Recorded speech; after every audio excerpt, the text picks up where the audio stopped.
everybody, Bill Caskey here. You know, I know we're heading into 2025, just finished a good year, and I know that most of you are anticipating an even better year next year, and I think you'll get it. There's a lot of upheaval. There's markets are kind of uncertain, and the election in the U.S., who knows what kind of impact that's going to have. But regardless of all that, I want to share with you 3 things that I think you can do heading into 2025 that will really help your outcomes. And you know, if you've followed me for long enough, you know that my mission is always to help you expand.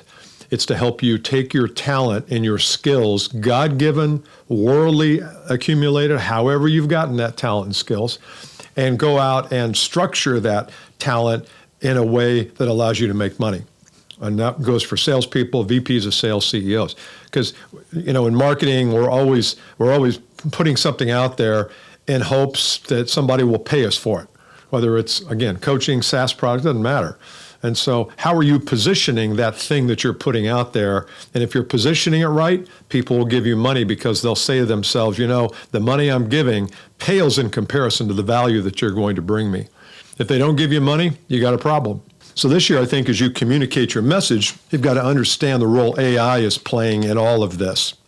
You know, you can read an article today or read an email and you can tell whether it's AI or not. We have a very good sense of that. So I don't want your messages to sound like they were AI, even if you used AI as a tool, which I think you should. So I'm going to give you 3 things here today. 2 came from the book, 12 Bold Moves. If you haven't downloaded this, it's $20 online. You can get it from Amazon too. There's 12 things in here that will cost you virtually nothing to implement.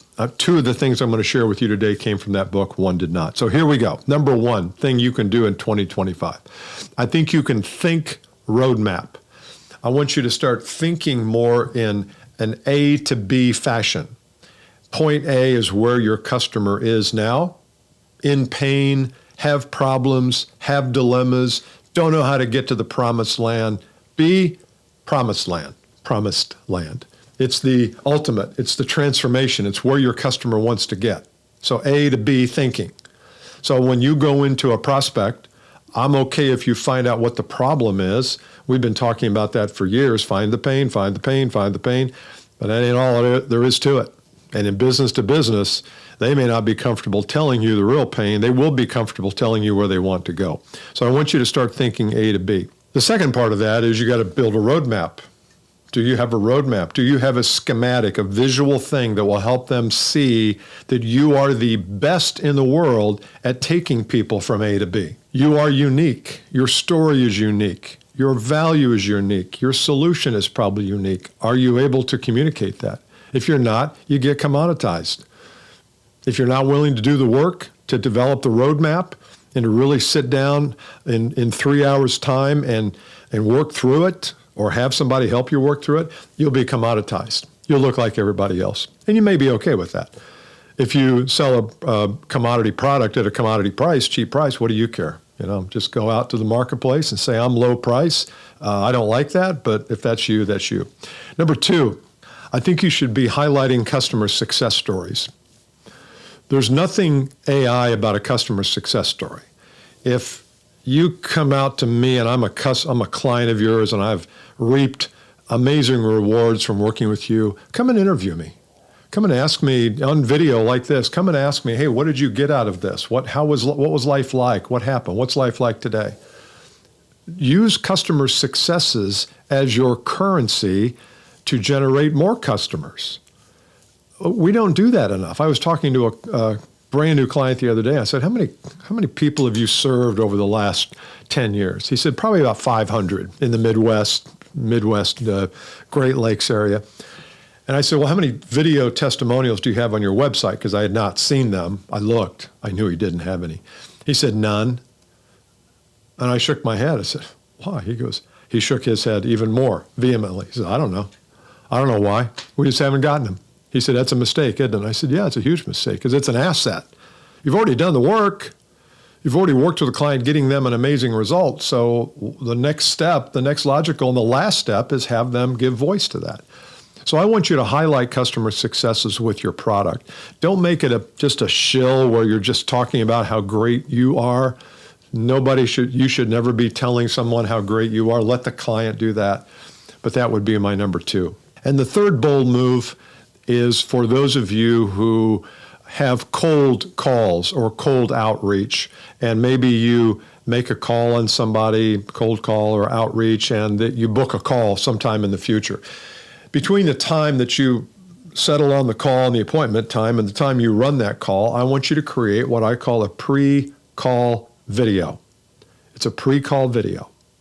And the idea of it is that you're going to take the most important 3 or 4 elements of working with you. Maybe it's your customer story. Maybe it's your story.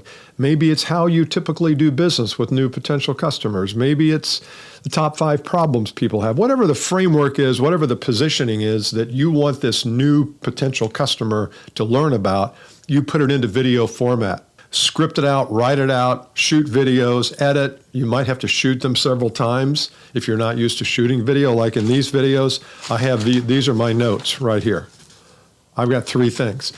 But don't just do this if you've not shot video before. I've done it thousands of hours, and I'm still not very good at it, but I don't need a lot of notes. You might need some notes. But shoot a video, and that way you can send it out to everyone prior to that first call. So you would book the call. Okay, John, I got us down for next Tuesday at 3. We're going to do a Zoom call. I'll send you the invite. By the way, in the meantime, I'm going to send you a 3-minute video that outlines a little bit of our company history and tells you a little bit about what that first call, what you can expect. Person is going to say, okay, great. Now, they may watch it, they may not watch it. I don't care whether they watch it or not. The gesture is what I'm after. I'm after them saying to themselves when they hang up after that first call, wow, these people really know what they're doing. These people are prepared, they're intentional, they're strategic, they're on purpose, they have high integrity. So if you're thinking about positioning yourself, don't position yourself on what you say, position yourself on what you do. And if you create this pre-call video, it's going to be very helpful. So I hope those 3 things have helped you. Once again, if you have not downloaded the book, 12 Bold Moves, I know it sounds like I'm shilling this. Look, this is $20. There's 12 things in here that I think can make a 100% difference in your results next year. You got to use them. You got to use them correctly. But there's a lot of valuable stuff in there. This came after working with my clients over the last year, and I just went back and looked at the 12 most important things. So I hope that helps you heading into 2025. I'm glad you're with me. I'll see you here at the beginning of next year.